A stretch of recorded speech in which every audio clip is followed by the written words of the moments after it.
तो भाई लोग कैसे हो आप लोग। तो स्वैलो स्टार के नेक्स्ट नॉवल के एपिसोड नंबर 490 में आपका स्वागत है। तो चलिए शुरू करते हैं। तो जैसा कि हमने पिछले एपिसोड में अभी तक देख ही लिया कि लूफी को मारने के लिए एक यूनिवर्स मास्टर आ गए थे, वहीं पे बचाने के लिए एक यूनिवर्स मास्टर आ गए थे। दोनों में टकरार होती है और देखते हैं कि आखिर कौन जीतता है। और प्राइमर के सिटी लीडर कब आते हैं लूफी को बचाने के लिए। दिखाया जाता है कि वहाँ पे दोनों फ्लेम मास्टर और फूमो मास्टर में बहुत ही एंडलेस बैटल होने लगती है। दोनों के अंदर टकरार होने लगती है। वहाँ पे स्पेस और टाइम जो कि फूमो मास्टर के कंट्रोल के अंदर था वो उनसे छीन लिया गया था। अपेरेंटली देखा जाए तो फ्लेम स्टार मास्टर और फूमो मास्टर वहाँ पे कंट्रोल करने की कोशिश कर रहे थे ओरिजिनल स्टार में, और इन दोनों के बीच स्पेस एंड टाइम का कंट्रोल का बैटल हो रहा था। अब जायंट फिस्ट जो फ्लेम में आया हुआ था वो क्या था फूमो मास्टर, और यहाँ पे वो कहता है कि वहाँ पे फूमो मास्टर गोल्डन बीस्ट मेरे स्पेस बीस्ट अलायंस का मेंबर है, और जबकि मैं यहाँ पे आ गया हूँ तो सोचना भी मत उसे हर्ट करने के लिए। और तुम कहता है कि तुम यहाँ पे अपने टाइम और स्पेस को भी कंट्रोल नहीं कर पा रहे हो, और तुम सिर्फ यहाँ फ्लाई करके ही आ सकते हो, और great being of space beast यहाँ पे ऑलरेडी आ चुके हैं और तुम ऐसा कुछ नहीं कर सकते हो। हमें फूमो मास्टर को दिखाया जाता है जो कि वहाँ पे खड़ा होता है एक पहाड़ की तरह। वो क्या था फ्लेम स्टार मास्टर, मैं नॉर्थर्न टेरिटरी अलायंस यहाँ पे सब चीज़ पहले से ही अरेंज कर चुकी है। अगर यहाँ पे तुम मुझे रोक भी क्यों ना लो, मैं यहाँ पे भले ही स्पेस एंड टाइम को कंट्रोल क्यों ना कर पाऊँ, मैं नॉर्थर्न टेरिटरी अलायंस के ग्रेट बीइंग्स गोल्डन बीस्ट को घेर लेंगे, उसे मार सकते हैं। उसके पास कोई भी रास्ता नहीं है यहाँ से भागने का। अब उनके कहने का मतलब ये था कि यहाँ पे यूनिवर्स मास्टर आपस में लड़ेंगे, लेकिन नॉर्थर्न टेरिटरी के बंदे तो यहाँ पे पहले से ही मौजूद हैं। वो सभी उन सबको गोल्डन बीस्ट को घेर के मार सकते हैं, जबकि यहाँ पे वो फ्लेम मास्टर को बिजी रखेगा। यहाँ पे हमें दिखाया जाता है फूमो मास्टर को जो कि अपने सारे ट्रूप्स को आगे भेजाने लगता है और कहता है first troop move to coordinate, second troop move to coordinate. ऐसे ही वो आगे बढ़ने लगता है। वहाँ पे टोटल 6 टीम्स होते हैं जो कि नॉर्थर्न अलायंस के ही होते हैं।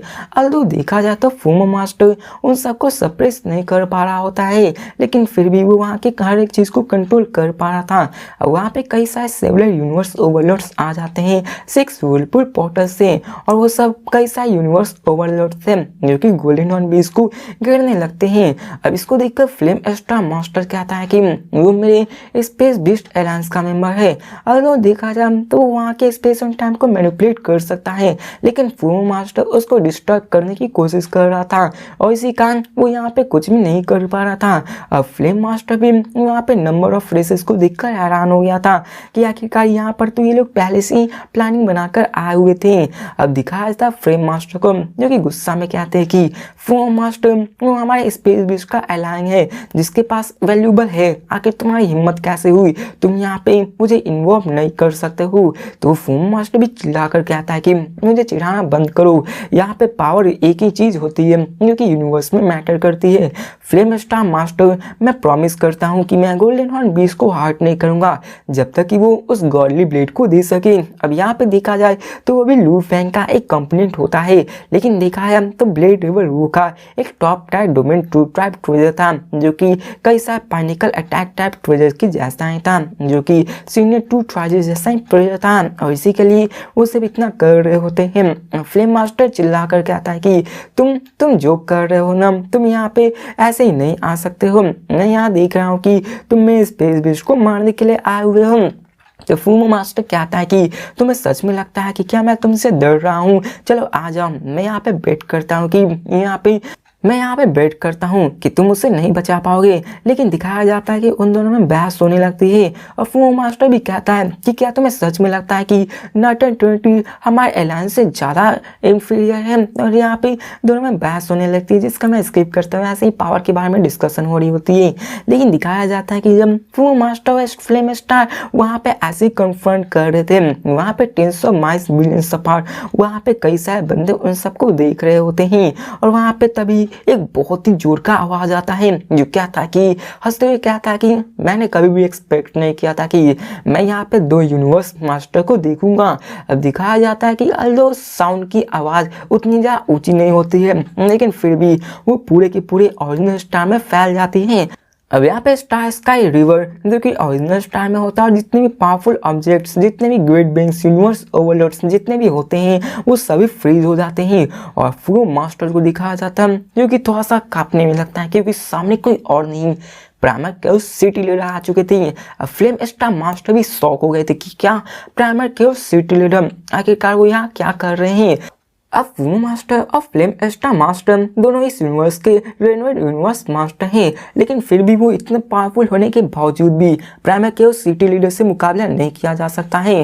प्राइमर केवल सिटी लीडर के टोटल 3 बॉडीज मौजूद हैं और हर एक बॉडी में ओवरवेलमिंग पावर मौजूद है जो कि बहुत ज़्यादा होती है और 1000 ट्रेजर रिवर जो कि top type domain type treasure है जो कि आराम से किसी भी ट्रू ट्रेजर को मार सकती है। ऑफ कोर्स देखा है तो प्राइमर केवल सिटी लीडर उन सबको मारेंगे नहीं ऐसे ही बिना मतलब के, जब तक कि वहाँ पे पूरी तरह से ऑल इन आउट वार हो जाए, मतलब कि करो या मरो की सिचुएशन आ जाए, तब तक यहाँ पे कोई भी ऐसा नहीं कर सकते हैं। फ्लेम स्टार मास्टर उससे कहते प्राइमर केवल सिटी लीडर ये जो ग्रेट बीइंग स्पेस अलायंस का वो यहाँ पे मेरे ही ग्रेट बीइंग मेरे ही स्पेस अलायंस का मेंबर है।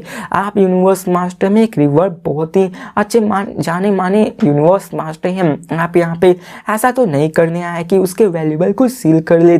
अब यहाँ पे सब लोग सोचने लगते हैं कि क्या पावर यहाँ पे सच्ची मैटर करता है, क्या प्राइमर केवल सिटी लीडर उसको एक्चुअली कैप्चर करने आए हैं। अब फ्लेम मास्टर कहते हैं प्लीज प्राइमर केवल सिटी लीडर यहाँ पे हमारे स्पेस बेस्ड अलायंस के मतलब के लिए आपको पीछे हटना होगा, आप हमारे साथ ही रहिए। अगर यहाँ पे प्राइमर केवल सिटी लीडर यहाँ पे 1000 ट्रेजर रिवर में नहीं आएंगे तो प्राइमर केवल सिटी लीडर यहाँ पे उन सबको मार सकते थे। वो बहुत ही ताकतवर थे, वो जिनके भी साइड होते उनका पल्ला भारी था। अब वो मास्टर यहाँ पे उसकी तरफ देख कर कहता है कि तुम्हें सच में लगता है कि स्पेस बेस्ड अलायंस के लिए हॉन्ग अलायंस केयर करता है, और वो कहता है कि प्राइमर केवल सिटी लीडर मैं यहाँ पे तुम्हारी वजह से पीछे हट रहा हूँ। तुम और 1000 ट्रेजर रिवर तुम्हारा जो कंपोनेंट है वो ब्लेड रिवर लुओ का है, इसलिए या तुम्हें या फिर फ्लेम स्टार मास्टर से बिलोंग करता है, मैं पीछे हट रहा हूँ। अब यहाँ पे वो जान चुका था कि वो इन दोनों को मिलकर एक साथ नहीं हरा सकता है और वो जानता था कि अगर यहाँ पे ऑल इन आउट यहाँ पे वॉर स्टार्ट हुआ तो बहुत ही लॉस होगा और छोटे मोटे ट्रेजर के लिए कोई ऐसा भी नहीं करना चाहता था। यहाँ पे वो उन दोनों पे ही छोड़ देता है कि तुम दोनों में से डिसाइड करो कि आखिरकार उस कंपोनेंट ऑफ ब्लेड लेवल लू का कंपोनेंट कौन लेगा। अब देखा जाए तो फ्लो मास्टर भी यहाँ पे थोड़ा सा चिंतित था क्योंकि सामने प्राइमर के सिटी लीडर थे। अब यहाँ पर जैसे ही वो बोलने लगते हैं लेकिन तभी फ्लेम मास्टर कहते हैं फ्लेम मास्टर मुझे नहीं लगता है कि प्राइमर के सिटी लीडर यहाँ पे ऐसे ही आए होंगे। तो प्राइमर के सिटी लीडर भी हंसते हुए कहते हैं कि यहाँ पे मैं तो आने का कुछ ना कुछ तो मतलब ही होगा। और वो कहते हैं फ्लेम स्टार जब तुमने पूछा है कि यहाँ पे मैं क्या करने वाला हूँ तो मैं यहाँ पे तुम्हारे लिए मैं बीच में नहीं पढ़ूंगा। तो फ्लेम मास्टर को भी थोड़ा सा आराम मिलता है। यहाँ पे वो प्राइमर के सिटी लीडर को धन्यवाद कहता है। अब फ्लेम मास्टर को भी पीछे हटना पड़ता है और फ्लेम मास्टर भी पीछे हट जाते हैं क्योंकि स्पेस बेस्ड के अलायंस से ही गोल्डन बीस्ट आता है, वो उसी के लिए आए हुए होते हैं।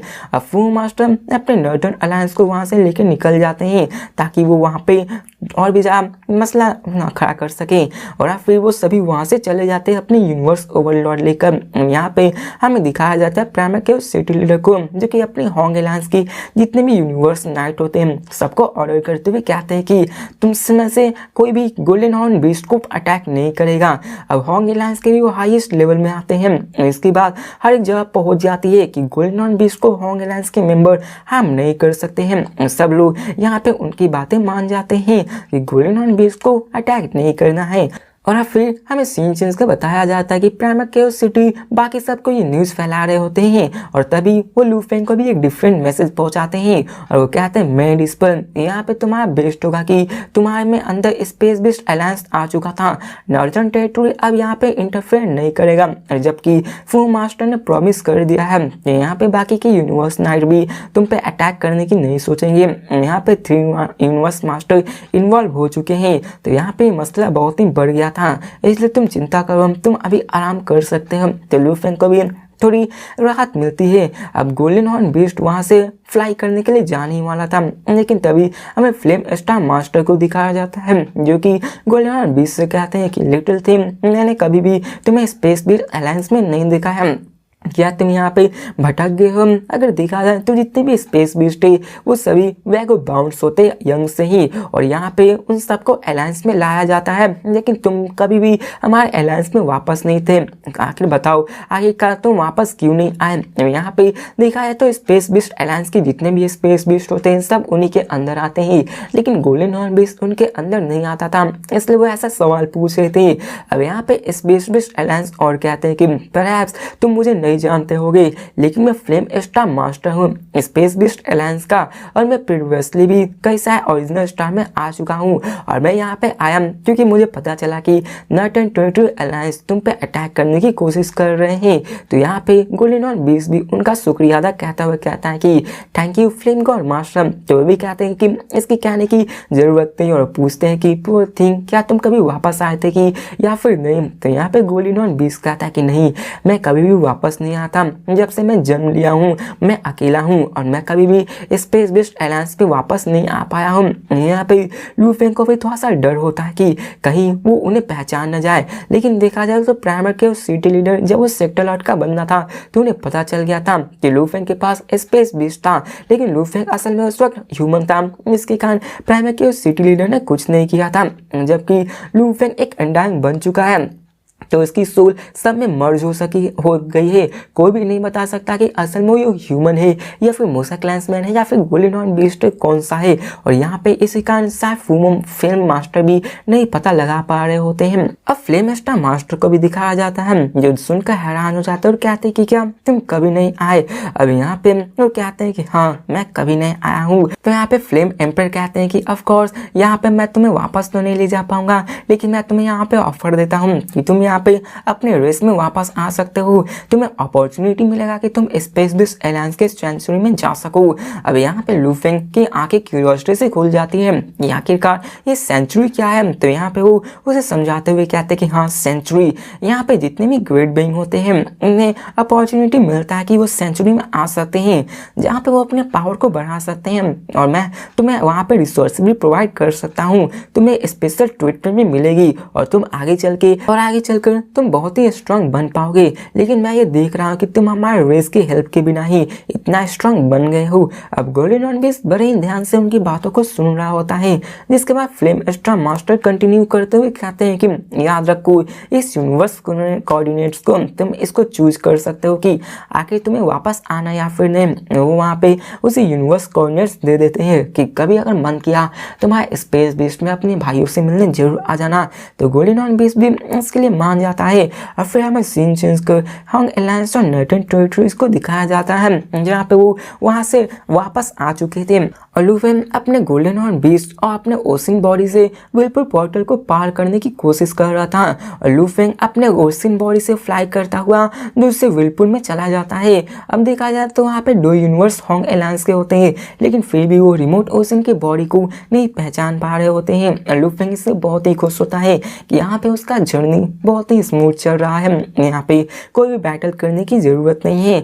अब यहाँ पे वैसे ही आगे चल के लू फेंग दूसरे में जाने वाला था, वैसे ही वो फ्लाई करता हुआ आगे बढ़ जाता है। अब यहाँ पे फिर से बहुत सारी बकवास है तो इसको मैं स्किप करता हूँ। यहाँ फिर हमें सीन चेंज का 9 यूनिवर्स ओवरलॉर्ड जो कि थॉरविंग अलायंस के होते हैं उनको दिखाया जाता है। उन सभी वर्ल्ड के आउटसाइड के पोर्टल के पास जमा होते हैं, और वहाँ पे हमें दिखाया जाता है उन सभी बंदे को जहाँ पे वो लोग ब्लेड लेवल लू फेंग के कंप्लेंट के बारे में बात कर रहे होते हैं, और उन्हें पता होता है कि ब्लेड लेवल लू के कंप्लेंट कितने ज़्यादा एक्सेप्शनल हो सकते हैं, और वो सभी इन्हीं सब का इंतजार कर रहे होते हैं। अब दिखाया जाता है कि वो सभी वहाँ पे गोल्डन हॉर्न बीस्ट का इंतजार कर रहे होते हैं कि यहाँ पे कब गोल्डन हॉर्न बीस्ट से वो उन सबको छीन सके, लेकिन दिखाया जाता है कि गोल्डन हॉर्न बीस्ट तो उन सबको दिखाई नहीं था। एक दिन बीत जाते, 2 दिन 3 दिन बीत जाते हैं, और यहाँ पे बहुत दिन बीत जाते हैं, लेकिन फिर भी उन्हें उन गोल्डन हॉर्न बीस्ट का अता पता नहीं चलता है कि आखिरकार यहाँ पे हुआ क्या। लेकिन हमें बताया जाता है कि लू फेंग ने किया क्या। लू फेंग ने अपने 9 रिमोटनेस बॉडी के अंदर साइड में जितने भी ट्रेस है उन सबको रख रख लिया। बाद में अपने गोल्डन बीस की बॉडी को सेल्फ डिस्ट्रक्ट करा दिया, जिसके कारण वो वहाँ पे फिर से अपने बॉडी को रिकंस्ट्रक्ट कर पाया और वहाँ पे उसका 9 मोर्टेंस का बॉडी उस जगह को छोड़कर दूसरी जगह चला गया, फिर से अपने बॉडी को रिकंस्ट्रक्ट कर दिया और इसी कारण उन्हें किसी को भी पता नहीं चला कि आखिरकार हुआ क्या। और जैसा कि लू फेंग के पास रिमोटनेस ओसियन बॉडी है, वहाँ पे लू फेंग को इनलेस सप्लाई की भी जरूरत है। वहाँ पे लू फेंग को अपनी गॉली बॉडी की भी कोई चिंता करने की जरूरत नहीं है और लू फेंग ऐसा ही करता है, सेल्फ डिस्ट्रक्ट करके फिर से रिकवर कर देता है। लेकिन तभी प्राइमर के उस सिटी लीडर का वॉइस आता है जो लू फेंग से कहते हैं, लू फेंग यहाँ पे आ जाओ। जिसके बाद लू फेंग वहाँ मिलने चला जाता है। हमें सीन चेंज कर पैलेस के अंदर का सीन दिखाया जाता है, जहाँ पे प्राइमर के सिटी लीडर लू फेंग से देखकर कहते हैं कि क्या तुम सेफली वापस आ गए। तो लू फेंग कहता है कि हाँ, फॉर्चुनेटली आपने समय पे आ गए, अगर यहाँ पे आप नहीं आते तो हो सकता है मैं और भी ज़्यादा ट्रबल में आ सकता हूँ। तो प्राइमर के सिटी लीडर कहते हैं कि मैंने जितना सोचा था ये उससे ज़्यादा आसान निकला। वो फूमो मास्टर डेफिनेटली अगर मैं अकेला आया था तो यहाँ पे कन्फ्रंट नहीं करता और ये अच्छी बात है कि यहाँ पे फ्लेम स्टार मास्टर भी आ चुके थे। अगर मैं यहाँ पे अपने 1000 लेवल को भी यूज़ करता तुम्हें ले जाने के लिए, लेकिन फिर भी मुझे यहाँ पे थोड़ा सा मशक्कत करना पड़ता और यहाँ पे थोड़ा सा और भी ड्रामा हो सकता था। तो लू फेंग भी कहता है कि हाँ, ये सब आप दोनों की वजह से हुआ था, अगर आप दोनों यहाँ पे नहीं होते तो मैं क्या ही होता। अब प्राइमर के सिटी लीडर कहते हैं कि हाँ, तुमने सही कहा। वो सो ये बात करते हैं कि गॉडली बॉडी जो ब्लड लेवल वो है वो इतना इम्पोर्टेंट नहीं है। अगर यहाँ पे वो टॉप टायर ट्रू ट्रेडर होता तो फूम मास्टर हो सकता है कि वो पीछे नहीं हटता और कई सारे यूनिवर्स मास्टर को समन कर देता और यहाँ पे फाइट हो सकता। लू फेंग के पास जो कंप्लेंट था वो इतना भी खास ट्रेजर नहीं था, मैंने आपको पहले ही बता दिया। अगर लू फेंग के पास टॉप टायर ट्रू ट्रेजर होता तो पक्का यहाँ पे फाइट होने वाली थी, चारों तरफ खून की नदियाँ जरूर बह जाती। तो लू फेंग यहाँ पे समझ जाता है और समझ जाता है कि एक टॉप टायर ट्रू ट्रेडर इतना इनफ नहीं है एमंग यूनिवर्स मास्टर को फाइट कराने के लिए। यहाँ पे सिर्फ top tier domain true traders ही ऐसा कर सकते हैं। अब प्राइमर के सिटी लीडर लू फेंग से पूछते हैं कि आखिरकार यहाँ पे तुम्हारा क्या करोगे अपने गॉडली ब्लेड का जो कि तुम्हें मिला है, क्या तुम उसे अपने लिए रखोगे या फिर तुम उसको अपने रेस को देकर कंट्रीब्यूशन पॉइंट्स ले सकते हो। अब देखा जाए तो कंट्रीब्यूशन पॉइंट्स से तुम आगे चल के और भी अपने मुताबिक रिसोर्सेज को ले सकते हो, ट्रू ट्रेजर को ले सकते हो। तो यहाँ पे वो लू फेंग से यही पूछते कि आगे तुम अपने उस गॉडली ब्लेड का क्या करने वाले हो। तो लू फेंग कहता है कि मैं अपने इस गॉडली ब्लेड को रेस को देने वाला हूँ। तो प्राइमर के सिटी लीडर कहते ठीक है, फिर यहाँ पे तुम प्राइमर के सिटी में जाओ, वहाँ पे तुम्हें पैलेस मिलेगा जहाँ पे तुम अपने वैल्यूबल्स को डोनेट कर सकते हो और तुम्हारी वैल्यूबल्स वर्चुअल सिस्टम के द्वारा किया जाएगा और ये सभी तुम्हें कंट्रीब्यूशन पॉइंट्स देंगे। तो लू फेंग भी हैरान हो जाता है कि क्या वर्चुअल यूनिवर्स सिस्टम। और यहाँ पे प्राइमर के सिटी लीडर कहते हैं कि वर्चुअल यूनिवर्स सिस्टम ही ऐसे होते हैं जो कि उन सारे वैल्यूबल्स के दाम को बताते हैं। और देखा जाए तो वर्चुअल यूनिवर्स सिस्टम एक एआई है जिनमें इमोशंस नहीं होता है, वो सिर्फ एक आर्टिफिशियल बीइंग होते हैं जिनमें इमोशनल और पर्सनल ब्याज के नाम की कोई चीज़ नहीं होती, जिसके कारण वो लू फेंग को एक सटीक कंट्रीब्यूशन पॉइंट्स बताएंगे। इसके बाद लू फेंग ये समझ जाता है और निकल पड़ता है। और फिर हमें सीन चेंज कर दिखाया जाता कि उसी दिन लू फेंग हेडक्वार्टर्स में जाता है जहाँ पे वो प्राइमर के उस सिटी लीडर के द्वारा भेजे गए शिप में आ जाता है। हमें स्पेसशिप के अंदर का सीन दिखाया जाता है जहाँ पे जितने भी पैसेंजर होते हैं वो कहते हैं कि ये कितना अनकंफर्टेबल है। अब लू फेंग भी उन्हीं के एक रूम में बैठा हुआ था। अब यहाँ पे ऐसे ही बकवास हो रहा है जिसको मैं स्किप करता हूँ। अब सीन चेंज कर हमें लू फेंग को दिखाया जाता है जो कि उस जगह पे आ गया होता है जहाँ पे वैल्यूबल्स को डोनेट किया जाता है। लू फेंग वहाँ के साइड पैलेस की तरफ देखता है जहाँ पे 300 फीट में सेंटर एक स्टोन प्लेट रखा हुआ था। लू फेंग उसके स्टोन प्लेट में वैल्यूबल को रख सकता है जो भी उसके पास मौजूद थी और उसके बीच में रखकर उसके बारे में ये कंट्रीब्यूशन पॉइंट्स को डिसाइड किया जाता है। अब दिखाया जाता है कि लू फेंग ने अपने गॉडली ब्लेड को निकाला होता है और उसको बीच में रख देता है। तभी वहाँ पे एक बर्ड आ जाता है जो कि उससे कहता है कि यहाँ पे आपके पास सिर्फ एक ही गॉडली ब्लेड है और वो इसको स्कैन करना शुरू कर देता है। यहाँ पे दिखाया जाता है कि वो असल में 12 ट्रू ट्रेजर पॉइंट्स के बराबर होती है और वो गॉडली ब्लेड वो जो वॉइस होती है लू फेंग से पूछती है कि क्या ब्लड लिवर लू फेंग क्या आप इस गॉडली ब्लेड को देना चाहते हैं। तो यहाँ पे लू फेंग कहता है ऑफ कोर्स। अब स्टोन प्लेट क्रैक होता है, वो उनमें से 2 हाफ में हो जाता है और उसको अंदर रख लेता है। जिसके बाद वो कहते हैं कि ये ह्यूमन रेस का कैटलॉग का वैल्यूबल्स है और सडनली वहाँ पे कई सारे स्क्रीन शो अप कर देते हैं, जिनमें कि कई सारे ट्रेजर्स, मटेरियल्स और स्पेशल रिसोर्सेज थे, जैसे कि लू फेंग कंट्रीब्यूशन पॉइंट से ले सकता था। अभी लू फेंग के पास 12 ट्रेजर पॉइंट्स होते हैं। अब इन सारे पॉइंट्स के भी अलग अलग मतलब होते हैं, जो कि आपको आगे पता चलेगा। लू फेंग उन सबको देखने लगता है और लू फेंग कहता है कि क्या ये स्पेशल रिसोर्सेज है। फिर मेनू चेंज हो जाता है, वहाँ पे स्पेशल रिसोर्सेज के नाम आ जाते हैं। अब लू फेंग उन सबको पढ़ने लगता है और वहाँ पे कई सारे होते हैं, जैसे कि ordinary true treasure, senior true treasure, top tier treasure, pinnacle true treasure, supreme true treasure. अब जैसे जैसे ये आगे बढ़ते जाएगा वैसे वैसे इनका लेवल और भी बढ़ता जाएगा। अब लू फेंग और भी आगे इससे भी ज़्यादा पावरफुल होते हैं, लेकिन लू फेंग के पास अभी इतना ज़्यादा क्वालिफिकेशन नहीं था कि वो आगे के भी ट्रेजर को देख सके। बात रही मटेरियल्स को, तो इन सबको बनाने में भी बहुत ज़्यादा मटेरियल्स का यूज़ होता है। फिर हमें सीन चेंज कर लू फेंग को दिखाया जाता है, जो कि लगभग 3 घंटे लगा देता है उन सारे के पूरे कैटलॉग को पढ़ने में। और यहाँ पे लू फेंग कहता है कि मेरे पास बाउंडलेस रिमोट ओशन है, जो कि मुझे सप्लाई कर सकती है गॉडली पावर, वो भी एंडलेस। इसलिए मुझे यहाँ पे कोई भी मटेरियल और रिसोर्सेज की ज़रूरत नहीं है, और यहाँ पे मुझे कोई भी वेपन्स और पोशन नहीं बनाने आता, तो इसको मैं लेकर क्या करूँगा। अब लू फेंग आगे किसी और ट्रेजर की तरफ देखता है और कहता है मैं किसी और ट्रेजर को ले लूँगा। अब यहाँ पे लू फेंग के पास 2 लेवल्स ऑफ कंट्रीब्यूशन पॉइंट्स थे। पहला तो ट्रेजर पॉइंट्स होते हैं और दूसरा ट्रू ट्रेजर पॉइंट्स होते हैं। अब एवरेज ऑर्डिनरी ट्रेजर्स होते हैं वो सिर्फ हाफ ट्रेजर पॉइंट के होते हैं, हाफ ट्रू ट्रेजर पॉइंट्स के होते हैं। और बात रही कुछ स्पेशल ट्रेजर्स की, तो उनमें से even domain type treasure, flying palace type treasure, soul type treasures आते हैं, जो कि ऑर्डिनरी ट्रू ट्रेजर को राइवल कर सकते हैं, लेकिन वो बहुत ज़्यादा वैल्यूएबल होते हैं। वैसे ही लू फेंग उन सबको देखने लगता है। बताया जाता है कि एक ऑर्डिनरी ट्रू ट्रेजर का वर्थ 1 ट्रू ट्रेजर पॉइंट होता है। जनरली देखा जाए तो 1 true treasure point worth it होता है 3000 से 4000 ट्रेजर पॉइंट जितना, और इसका एक्सचेंज किया जाए तो एक ट्रू ट्रेजर का पॉइंट होता है 3200 ट्रेजर पॉइंट्स। अब ट्रू ट्रेजर्स और सीनियर ट्रू ट्रेजर्स के भी अलग अलग कॉलम होते हैं। अब ट्रू ट्रेजर्स लोअर लेवल का होता है, सीनियर अपर लेवल का होता है, ये तो आप लोग जान ही सकते हो।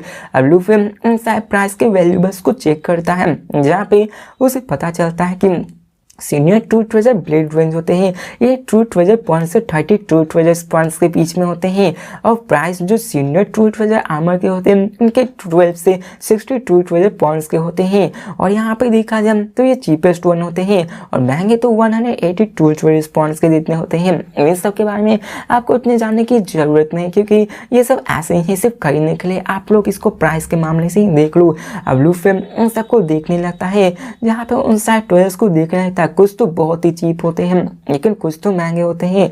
अब लू फेंग को वहाँ पे ordinary domain type true treasure दिखता है, जिसका नाम 9 टाइगर रिवर होता है, जिसको खरीदने के लिए सिर्फ 16 ट्रू ट्रेजर पॉइंट्स लगने वाले थे। अब लू फेंग 9 टाइगर रिवर की डिटेल्स को देखने लगता है, और उसके सामने एक सीन अपीयर हो जाता है, जहाँ पे उसके बारे में हर एक चीज़ डिटेल में लिखी हुई थी। और बताया जाता है कि जो लू फेंग 9 टाइगर रिवर को देख रहा है वो असल में डोमेन टाइप ट्रू ट्रेजर है। ये बहुत ही सप्रेसिंग और बाउंडिंग पावर को रखता है। अगर यहाँ पे एनिमी उससे कमजोर हुआ तो वो उसे एक ही झटके में मार सकता है। इस डोमेन टाइप ट्रू ट्रेजर में मेटल कैटेगरी में आता है।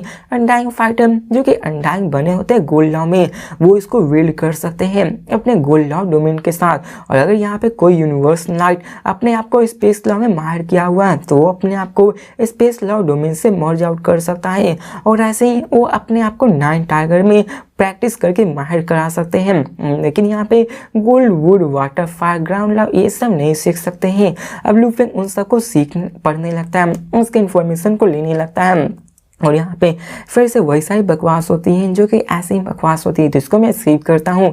अब लू फेंग 9 टाइगर रिवर की तरफ देखने लगता है, और वो कहता है कि अनफॉर्चुनेटली इसको खरीदने के लिए 16 ट्रू ट्रेजर पॉइंट लगने वाले हैं। लेकिन यहाँ पे लू फेंग कहता है कि ये मैटर नहीं करता, मुझे और भी बेटर वैल्यूएबल्स को चाहिए। जिसके बाद वो अपने हाथों को वेव करता है, और सामने आ जाता है रूबिक्स क्यूब उसके हाथों में। अब वहाँ पे वो रूबिक्स क्यूब्स को देखता है, जो कि 22 ट्रू ट्रेजर पॉइंट्स के जितने थे। अब लू फेंग उसको भी रख देता है कहता है कि नहीं, अब यहाँ पे वो ऐसे ही करके सबको देखने लगता है, लेकिन सबको मैं यहाँ पे नहीं बताने वाला हूँ क्योंकि बहुत ही लंबी चार्ट है जिसमें से लूफेंग एक भी नहीं खरीदने वाला है। अब लूफेंग को दिखाया जाता है जहाँ पे तभी उसे वाइन मास्टर दिख जाता है।